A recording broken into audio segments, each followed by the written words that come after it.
Mike, how do you feel going into this 6-game stretch? What's your mindset? What's going through your head about this? Yeah, really excited mainly.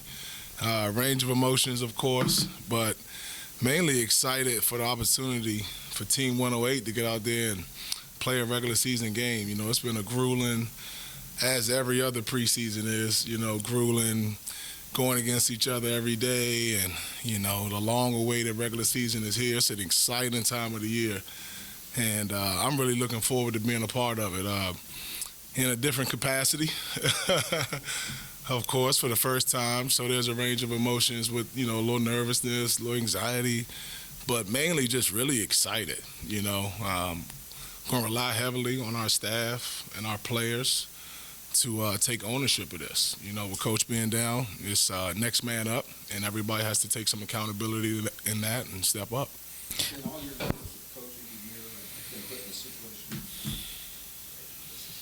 In all your years of coaching, you've never been put in a situation like this? Not at the collegiate level. I've never been a head coach. AAU, I don't know if you count that at all, but this is a little different, of course. But, at the collegiate level, I've never been a head coach. But I've always had a big voice, in my 10 years with Coach Mack. He's always given me the platform to lead and to own the gym, so to speak, especially when it comes to scouting and coaching and player development. So it'll be different for sure, standing up and being in that first seat. But at the same time, it won't be the first time that the guys are just focused on me and that I won't, I'll have their full attention. Like I've been there before.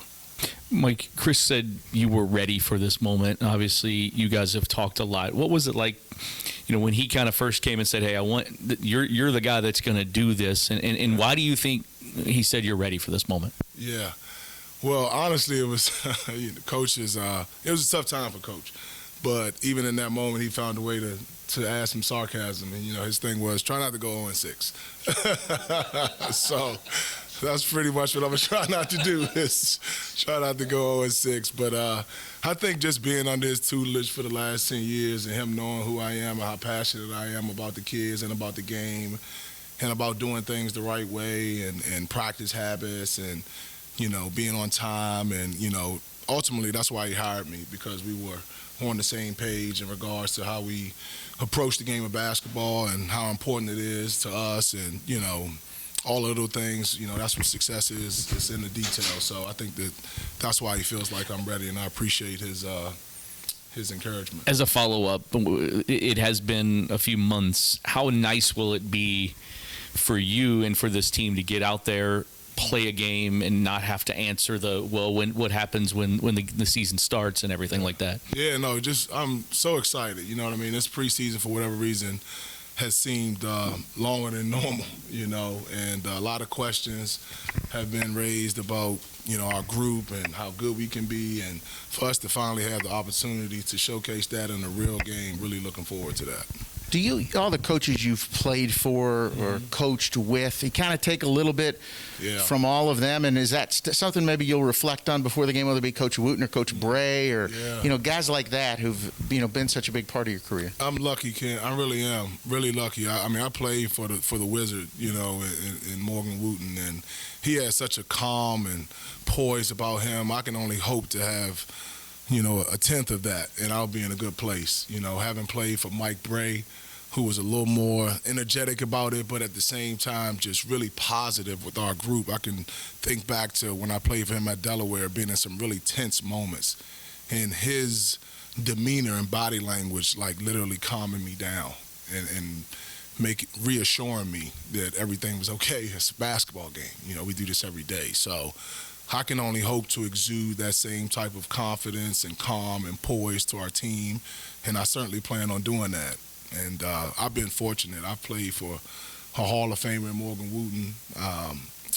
I played for Mike Bray, obviously. I coached under Shaka Smart, who's one of the best minds in this game, and I've been under Coach Mack for 10 years, in addition to another one of my mentors in Monte Ross at Delaware. I know he's not as heralded, but he was a calming influence and a great guy and a great coach and a great example as well. So I've been afforded a huge opportunity, and I can only hope to pull from those experiences and be there for our guys in a similar fashion. Matt McGavick with Sports Illustrated. During those 2 exhibitions, Max said he kind of took a little bit of a backseat at times and kind of let you run the show for most of the night. Even though he said you've been in 1,000 huddles, what was that kind of experience there, being the lead guy for the majority of the night, and how comfortable did that make you with these next 6 games coming up? Yeah, well, Coach still coached the exhibition games. He ran the timeouts. He got the team ready pregame, so there'll be an adjustment for me there. But during the game, he was a lot more reserved than he normally is.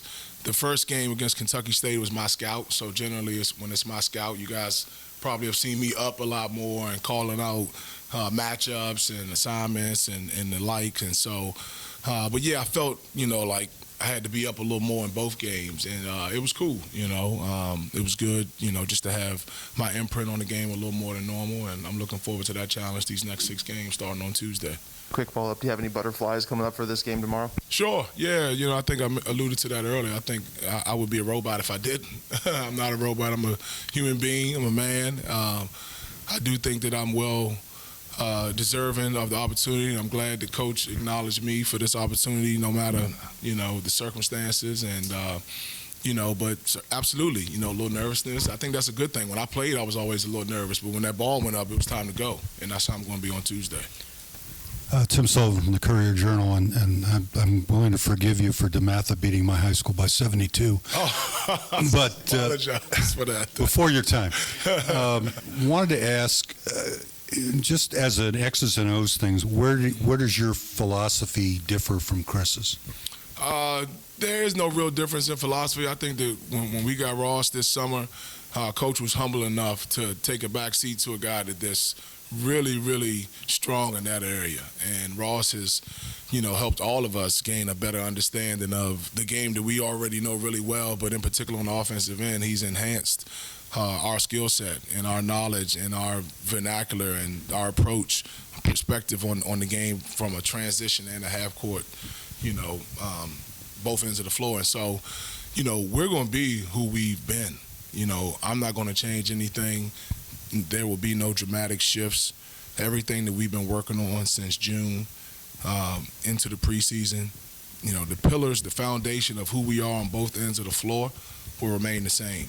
As a staff, myself, Coach Ross, Coach Fennell, Taylor coming up, we'll have to make some adjustments here and there based on scouting, but the foundation of who we are as a team will stay in place.